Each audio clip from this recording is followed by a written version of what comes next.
Oleh sebagian kalangan, memaknai akal sebagai sumber hukum dan sumber kebenaran sejati. Padahal, sumber hukum dan sumber kebenaran sejati telah termaktub di dalam kitab suci yang diturunkan Tuhan kepada hambanya.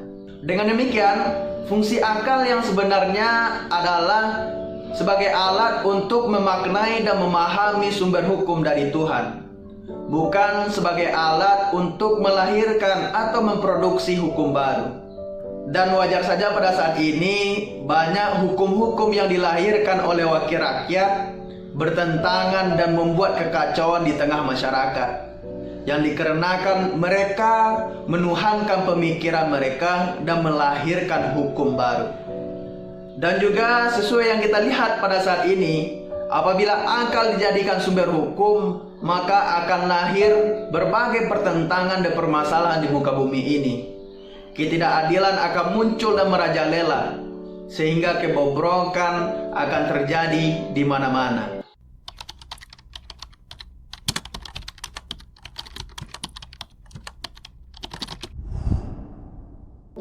Assalamualaikum warahmatullahi wabarakatuh. Selamat datang lagi di channel saya, Catatan Ondi. Bagi kawan-kawan yang menonton video saya pada saat ini, semoga selalu dalam keadaan sehat dan selalu dalam keadaan bersyukur. Di kesempatan kali ini, di video kali ini kita akan membahas kesalahan fatal yang sering kita lakukan dalam kehidupan sehari-harinya. Pada umumnya, kita sebagai manusia mengetahui bahwa kita memiliki 3 potensi dalam hidup kita, yaitunya yang pertama akal, yang kedua kebutuhan jasmani, dan ketiga adalah naluri. Namun sebagian dari kita tidak memahami fungsi dan makna sesungguhnya dari 3 potensi tersebut. Bila kesalahpahaman ini terjadi, maka akan mempengaruhi kualitas keputusan yang akan kita ambil. Keputusan yang tepat hanya lahir dari manusia yang memahami potensi-potensi dalam dirinya dan mampu menempatkan potensi-potensi itu pada porsinya masing-masing. Sementara keputusan yang tidak tepat akan menimbulkan ketidakseimbangan dalam hidup, kehancuran, bahkan kekacauan di dalam masyarakat. Lalu, kesalahan-kesalahan apa saja yang berpotensi untuk muncul? Mari kita kupas satu persatu.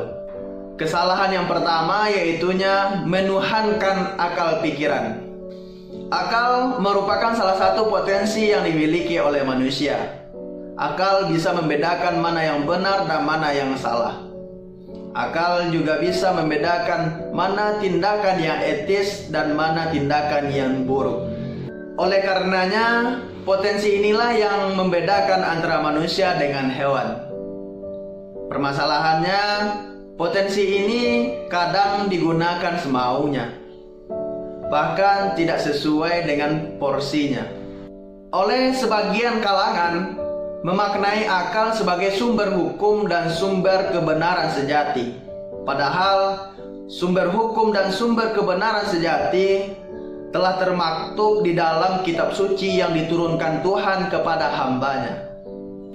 Dengan demikian, fungsi akal yang sebenarnya adalah sebagai alat untuk memaknai dan memahami sumber hukum dari Tuhan, bukan sebagai alat untuk melahirkan atau memproduksi hukum baru.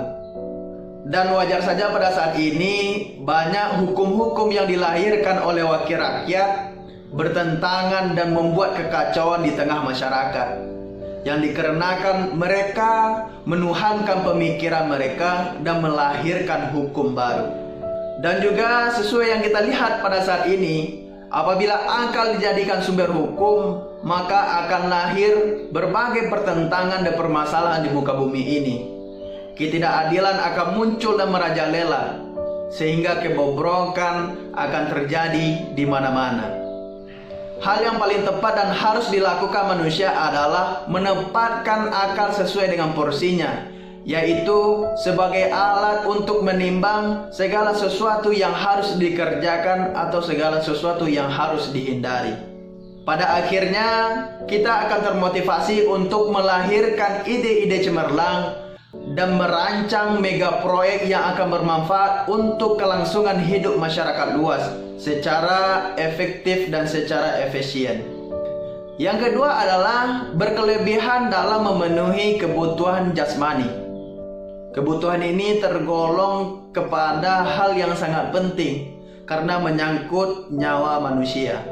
Bila manusia tidak segera memenuhi kebutuhan ini, maka akan berakhir dengan kematian. Beberapa hal kebutuhan yang harus disegerakan pemenuhannya, misalnya makan, minum, tidur, dan lain sebagainya. Pemenuhan kebutuhan ini mestinya juga tidak berlebihan. Apabila berlebihan, akan mengganggu kesehatan dan kebugaran tubuh kita. Aktivitas makan, minum, dan tidur berlebihan malah akan mengakibatkan munculnya rasa malas dan memudahkan penyakit datang ke tubuh kita. Dan tips untuk memenuhi kebutuhan jasmani Anda adalah penuhilah kebutuhan Anda itu secukupnya dan janganlah berlebih-lebihan. Yang ketiga, kesalahan fatal yang sering kita lakukan adalah tidak adil dalam bernaluri. Naluri adalah salah satu potensi yang dimiliki oleh manusia.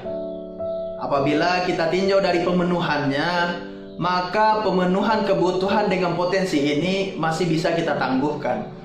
Artinya, tidak seharusnya atau tidak harus dengan segera kita memenuhi kebutuhan ini. Hal ini disebabkan karena naluri tidak sama dengan kebutuhan jasmani, yang mana kebutuhan jasmani ini harus segera dalam pemenuhannya. Kedua kebutuhan ini tentunya berbeda. Apabila kebutuhan jasmani tidak segera dipenuhi, maka akan mengakibatkan kematian. Namun apabila kebutuhan naluri kita telat untuk memenuhinya, maka akan menimbulkan kegelisahan dan keresahan. Naluri sangat berpotensi untuk melahirkan dampak positif dan dampak negatif. Baik buruknya perbuatan yang keluar dari naluri bergantung kepada pemahaman kita terhadap moral dan norma yang telah dikelola dan telah terpola oleh akal kita. Di dalam buku The Islamic Personality, naluri manusia digolongkan dalam 3 golongan besar. Yang pertama, naluri menyembah sesuatu. Yang kedua, naluri seksual atau sexual instinct. Yang ketiga, naluri mempertahankan diri atau self-existence. Penggolongan jenis naluri dalam 3 golongan ini akan memudahkan kita untuk mengidentifikasi naluri-naluri turunan. Naluri-naluri turunan dapat berupa sikap dan sifat positif atau sikap dan sifat negatif. Dan lagi-lagi positif dan negatifnya sikap dan sifat yang keluar dari naluri kita tergantung kepada kebiasaan yang telah terpola dalam akal kita. Bila manusia telah diajarkan beribadah dengan benar dari kecil oleh orang tuanya, dan dia sudah memahami dan memaknai ke dalam pikiran dia, maka dia tidak akan mudah terpengaruh oleh aliran-aliran sesat dan juga tidak akan pernah menyembah sesuatu yang tidak pantas disembah. Nah, hal tersebutlah yang akan mengakibatkan kebahagiaan dalam hidup kita. Sekian dari saya. Akhir kata, jika Anda suka dengan video ini, silakan like dan bagikan ke seluruh media sosial yang Anda miliki. Selalu bersyukur, selalu ikhlas. Terima kasih. Assalamualaikum warahmatullahi wabarakatuh.